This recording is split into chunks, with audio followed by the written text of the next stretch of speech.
인도의 전염병 상황이 확산일로로 치닫고 있습니다. 새로운 감염자 및 사망자 건수가 세계 최고치를 기록하고 있습니다. 인도 보건부는 5월 1일 하루에만 40만 명 이상의 새로운 감염자가 나왔으며 3,600명이 사망했다고 밝혔습니다. 평균 분당 2.5명이 사망하고 있으며 지난 4월부터 인도의 새로운 감염 건수는 곡선에서 수직선으로 가파르게 증가하고 있는 상황입니다. 현재 인도의 보건 시스템은 통제불능인데 국제 의료 지원 없이 자체적으로 해결할 수 있는 방안이 없는 상태입니다. 인도는 지난해 11월부터 전염병이 고조됐지만 인도 정부와 국민들은 그다지 심각하게 받아들이지 않았습니다. 관리와 국민들은 지나치게 낙관적이었으며 자체 백신까지 개발되자 통제할 수 있다며 자신만만했습니다.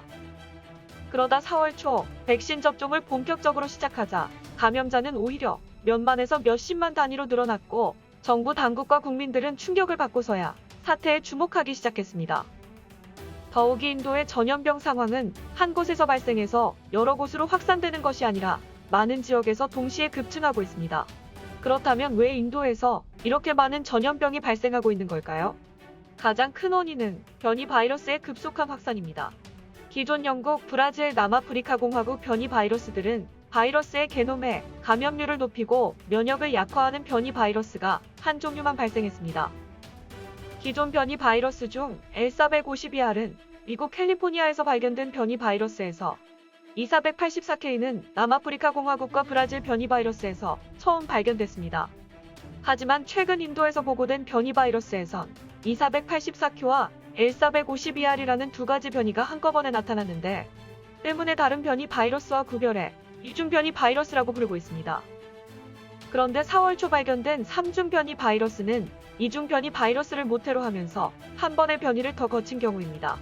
스파이크 단백질에 382번째 아미노산인 발린이 류신으로 바뀌면서 V382L이 추가된 것이죠. 이 바이러스는 질병에 이미 걸려 항체가 있어도 보호에 큰 역할을 할 수 없으며 발발 중에도 다시 다른 바이러스에 감염될 수 있습니다. 또한 경고할 만한 다른 현상이 있는데 이번에는 10대와 20대를 포함해 인도에 많은 젊은이들이 감염되고 사망하고 있습니다. 이것은 바이러스의 독성이 점차 증가하고 있음을 보여주는데 젊은이의 강력한 면역 체계도 새로운 변이를 이겨낼 수 없다는 겁니다. 또한 현재 개발된 백신이 변이 바이러스에 제한적인 영향을 미칠 수밖에 없다는 사실도 드러나고 있습니다. 인도에서 사용되는 백신은 아스트라제네카 백신과 인도 자체에서 개발한 코백신 백신입니다. 이 두 백신의 보호율은 약 70%, 80% 정도일 뿐입니다.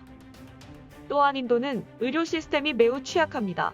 전염병이 발생해도 신속하게 치료하고 통제하지 못하는 상황이며 사람들이 방호복 없이 마스크에만 의존한 채로 가족들의 시신을 옮기고 있는 상태입니다. 그러다 보니 감염자가 발생하면 급속도로 주변에 확산되는 방식으로 질병과 사망자가 급격히 증가하고 있습니다. 현재 인도 변이는 미국, 중국, 싱가포르, 한국 등 약 20개 국가에서 발견됐습니다. 한국에서도 지난 4월 중순부터 인도 변이가 퍼지고 있는데 지금 상태로선 2-3개월 만에 기존 바이러스를 초월할 수도 있는 상황입니다. जय श्री कृष्ण, जय श्री रामचंद्र. 한편 인도에서 이처럼 전염병이 확산하고 있는 가운데 인도 천재소년 아비아 아난드는 최근 자신의 유튜브에 새로운 예측을 발표했습니다. 아난드는 2019년 8월에 코로나19가 발생할 거라고 예측했고 그해 11월 중국 우한에서 코로나19가 발생함으로써 정확한 예측으로 유명해졌습니다. 또한 2020년 12월 20일에 2차 팬데믹이 발생한다고 예측하고 영국 변이 바이러스 출현과 2차 팬데믹 시작 날짜까지 예측해 화제가 됐습니다. 그가 이번에 공개한 영상에는 올해 9월과 10월에 세 번째 전염병 물결이 휩쓸 것이며 내년 5월까지 큰 개선과 회복을 보이지 않을 것이라고 전망했습니다. 그는 점성학을 통해 미래를 예측하는데 올해 6월 28일부터 목성이 염소 자리에 접근하며 9월에는 완전히 진입하는데 이때가 전염병의 세 번째 물결이 고조될 것이라 했습니다. 9월과 10월의 정점에 도달하며 11월부터 다소 주춤하다 내년 5월 이후에야 점차 개선된다는 겁니다. 그는 자신의 나라 인도에서 감염자가 늘어나는 것에 대해 전염병은 신이 보내는 경고인 만큼 인종, 민족, 국가를 초월해서 발생하기에 어쩔 수가 없다며 안타까워했습니다. 더욱이 현재의 의학과 과학은 백신에만 유일한 기대를 걸고 있는데 이는 정확한 해결법이 아니라고 했습니다. 그는 실례로 영국에서 백신을 세계 최초로 접종한 날 변이 바이러스가 시작됐고, 인도도 감염자가 완만하게 발생하다 백신 접종을 본격적으로 시작한 4월 초부터 변이 바이러스가 급속하게 발생한 점을 들었습니다. 그는 전염병을 근본적으로 해결하는 방법은 백신과 함께 인류에게 정신적, 도덕적 각성이 일어나는 것이라고 강조했습니다.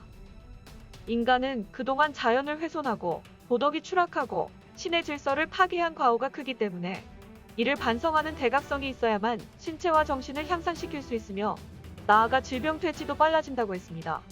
지금까지 미디어파이였습니다.